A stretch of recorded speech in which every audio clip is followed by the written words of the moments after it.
Good morning and welcome back to Withrow Urban Homestead. Today we're going to sow zinnia flower seeds.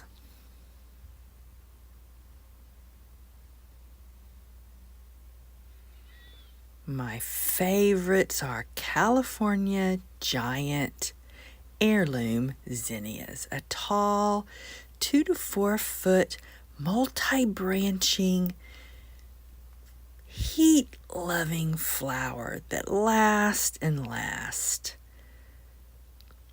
And I've used my own saved seeds for many, many years.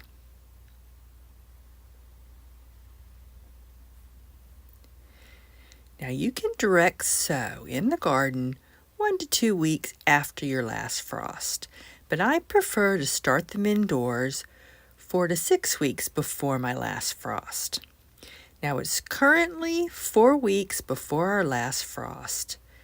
Here, it's the beginning of April.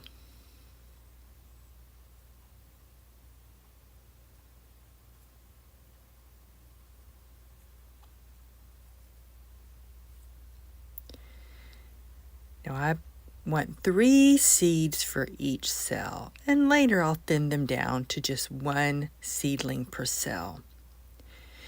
Because these are my own saved seeds, I'm looking for the thickest, darkest, most filled out seeds.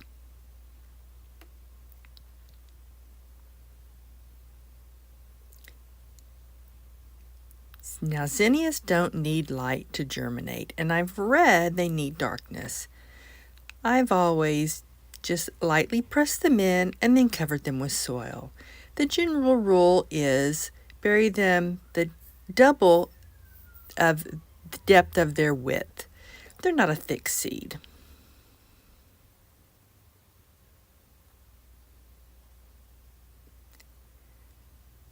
Now I'm using these 6-cell trays because I don't plan to pot these up. 4 weeks of growth, they should be fine in those cells, and I plan to give most of these away.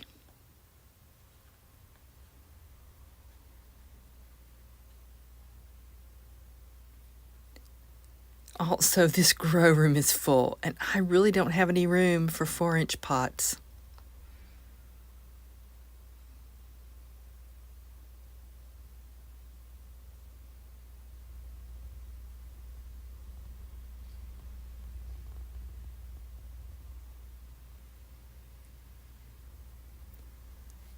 Zinnia seeds germinate best at 70 to 75 degrees, and they'll germinate in 3 to 10 days.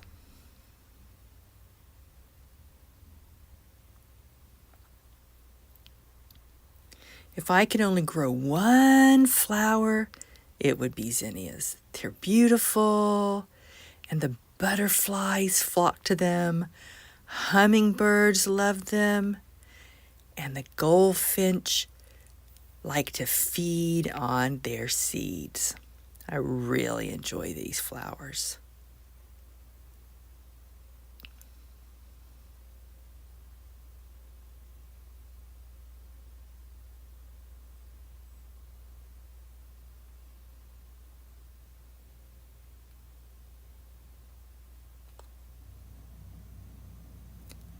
Now I'll start hardening these off after the last frost. Here, that means early May, 4 weeks from now. Then I'll plant them into the garden 2 weeks after the last frost. Here, that's mid-May, after Mother's Day.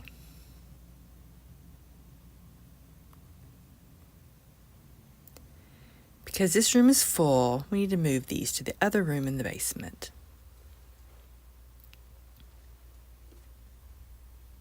Now the furnace room is perfect. It runs 70 to 75 degrees, but this room here is cold. It tends to run 60 to 65, so I will use a heat mat. And I always top my seeds with a humidity dome. It holds in the moisture.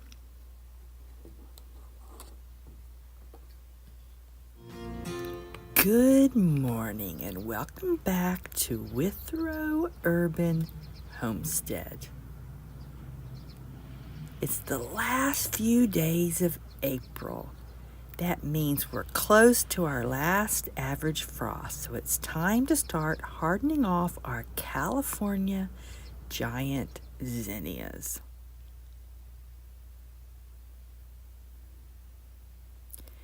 Now, these seedlings are almost 3 weeks old.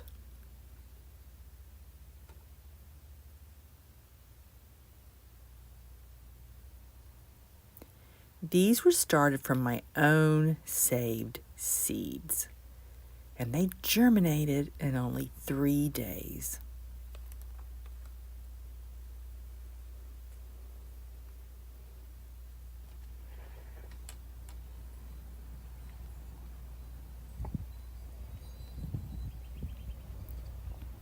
Now we're going to start hardening them off in this area near the fence because it's more protected from the wind and the sun.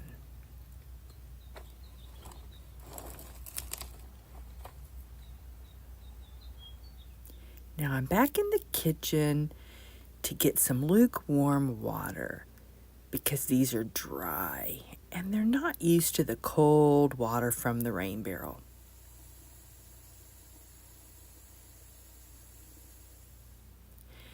Today, they're only going to be outside for 2 hours. Then they're going to come back here in the kitchen and go under these lights.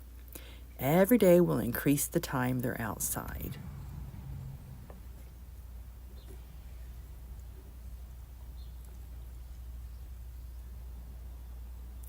Now, squirrels will dig in these, so I need to protect them. And I'm going to use a cage that I made for the blueberries.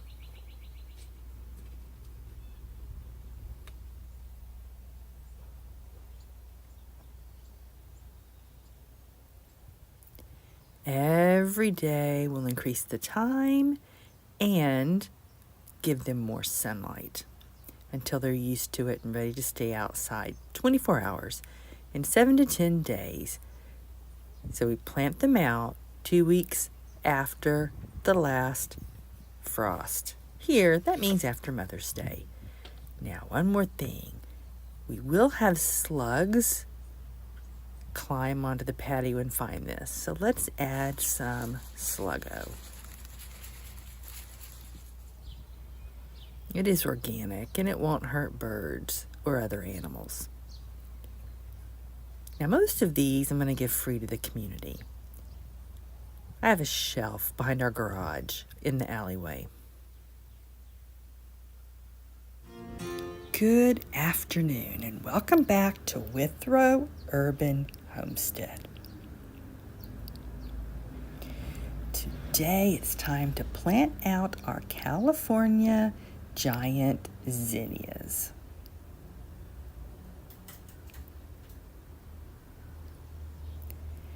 These seedlings are 3 weeks old and they've been hardening off for 7 days.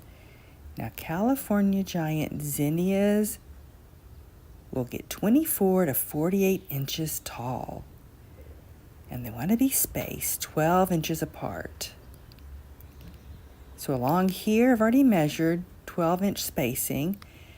But over in between the sunflowers, I'm going to give them 24 inches apart because those sunflowers need more space.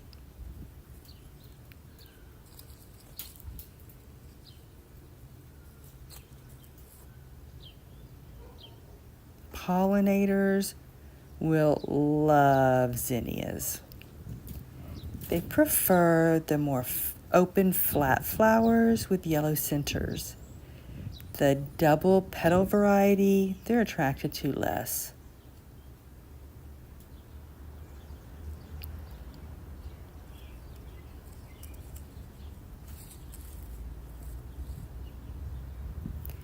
Goldfinch and hummingbirds will visit the zinnias too.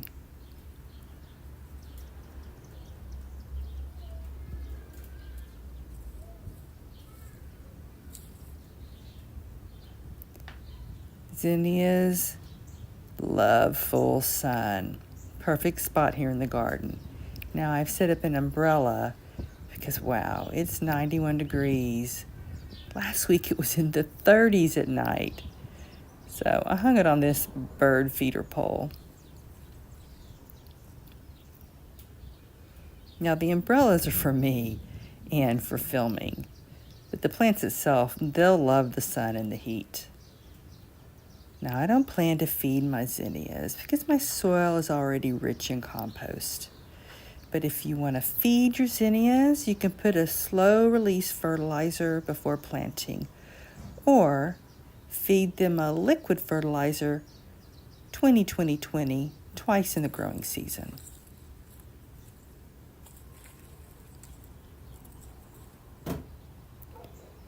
Now you can direct sow zinnia seeds after your last frost, but I use a no-dig, a no-till gardening method, and I have very deep mulch, so those seeds would struggle to germinate through that mulch. Taller plants work in my situation much better.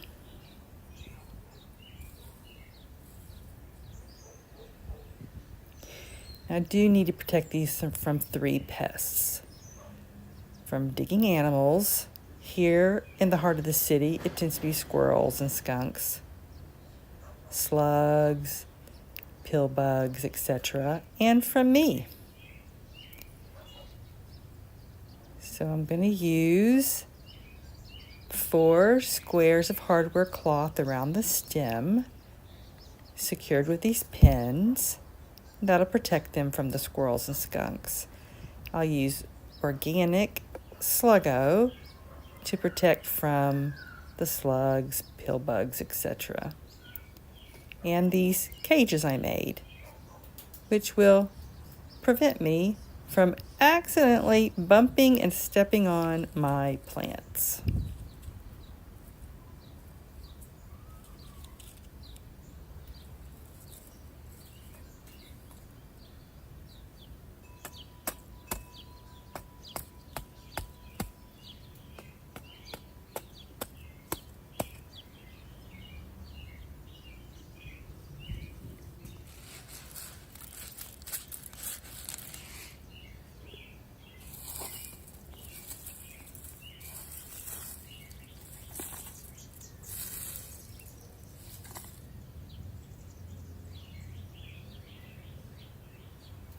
That chair's holding the umbrellas now. Now zinnias, they'll get big and they'll branch out, and they do require support. So I've already added a stake. You see it? Here, let me turn you over there. And later I'll tie it up. I can also use it tied to the fence too. Zinnias will bloom all summer long until the first frost, and they are drought tolerant. So the first week, you do want to make sure you water every day. That's until the roots get established.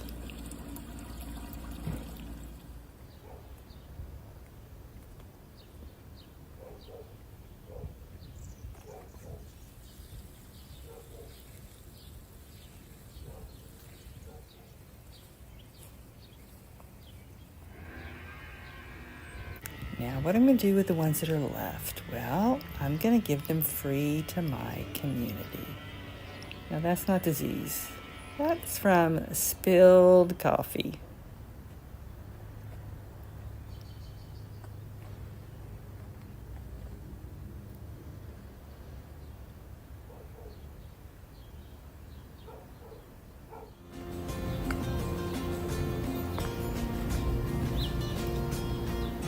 Good morning and welcome back to Withrow Urban Homestead. Today it's time for a zinnia July update. These were planted out in mid-May.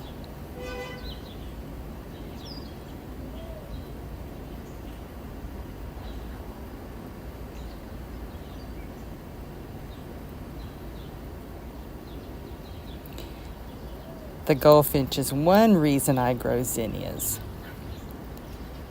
Now this is only 4 plants along here and 2 against the fence, spaced 18 inches apart, and they've already filled in this whole space. I'm estimating each plant is about 36 inches wide and deep. And I didn't prune out the middles.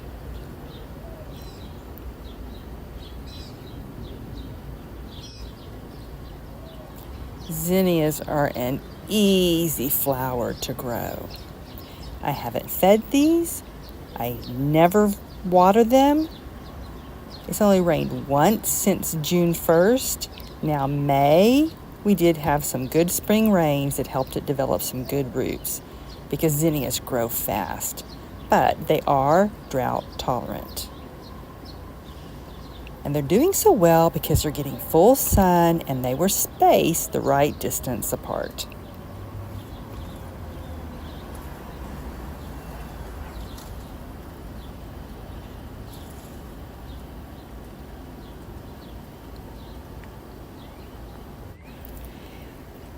Zinnia branches that touch the ground, they'll actually root.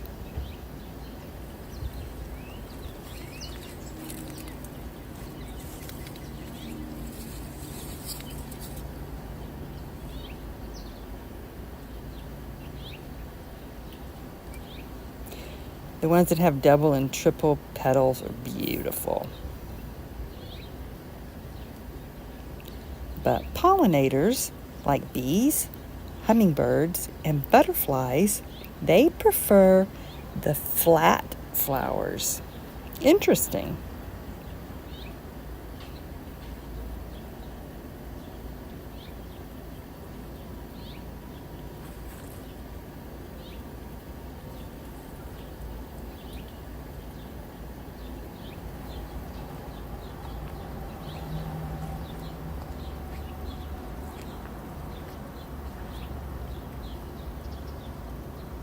Now before you harvest zinnias, wiggle the stems, and if they wiggle too much, don't harvest them because once you put them in the vase, they'll flop over. Shake the stems, and the ones that are stiff are ready for harvest.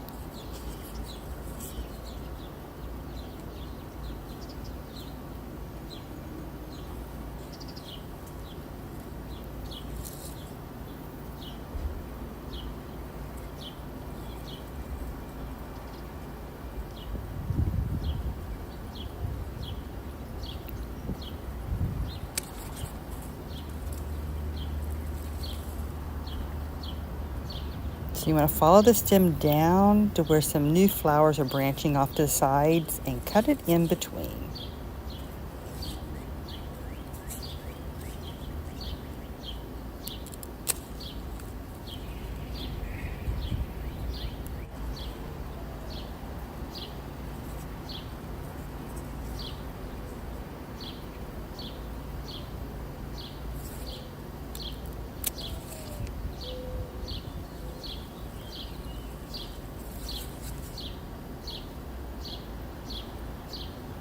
Now these are heirloom California giant zinnias, and I've been saving my own seeds for years, but I'm going to let you know the colors can mix. So the yellow seeds that you harvest might make yellow flowers next year, but they might make pink. And this year I didn't get any yellow blossoms, a few purple, one orange, but mostly pink. It seems that pink is the dominant genetics. So if you want to make sure you have a specific color of zinnia, only grow that one color if you're going to save your seeds. I haven't yet started picking which blossoms I'm going to save. That's going to be much later.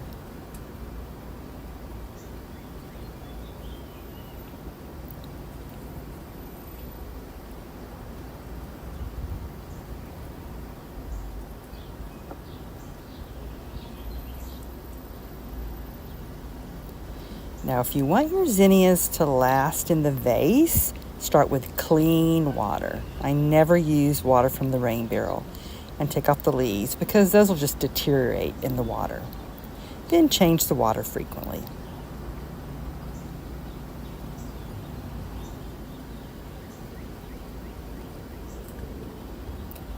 Thank you for visiting Withrow Urban Homestead. See you later. Bye-bye.